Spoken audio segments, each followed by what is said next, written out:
Don't ignore the symptoms. Sometimes it might be a stomach bug, but don't ignore the symptoms. A local surgeon is recommending you follow the new guidelines for colon cancer screenings. Tonight, one of his patients is sharing her story of being diagnosed. Why her surgeon says earlier screenings not only help detect the cancer, but can prevent it.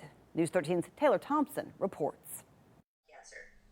Last spring, Jenna Connor had the scare of her life. I was sick on and off and didn't have a primary care physician just because he had left the area, and I kept going to the emergency room, and they just kept saying, one thing after another. Which went on for weeks. And when I finally got in with a primary care physician, she said, no, we're sending you back to the emergency room. Forcing more tests to be done and ultimately sending Connor to Mission Hospital, where she met Dr. John Whitfield, and he confirmed her worst fears, that it was a tumor.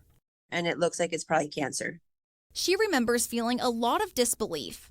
It was so scary. It was shocking. Connor had emergency surgery and then began the process of chemotherapy. A little over 6 months of chemo. Thankfully, she had a colonoscopy and scan done back in February, and everything came back clear. Dr. Whitfield says that while thankfully Connor was a success story, getting your early screening can help avoid ever facing a diagnosis. We recommend that screening start at age 45, and the old guidelines were to start at age 50. When we do a screening colonoscopy and we find those polyps, we can take those polyps out, and then they never have a chance to turn into a cancer in the first place. And that when it comes to colon cancer symptoms, he says that can almost be a trick question because symptoms are not something you ever want to see. Colon cancer doesn't typically present with symptoms until it is advanced. And that when looking at Connor's situation, she was advanced by the time she got it checked out. We recommend screening because we want to catch these cancers before they're symptomatic. But if you haven't gotten checked and start having symptoms like abdominal pain, rectal bleeding is a symptom,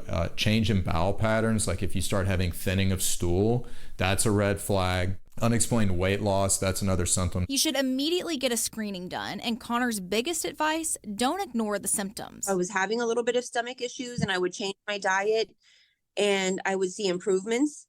But the bottom line is that I was ignoring something that I should have had checked out and not tried to diagnose what was wrong with me myself. One day of fasting and going through that and having your test done is nothing compared to having to go through months of chemo and sickness. In Asheville, I'm Taylor Thompson, News 13.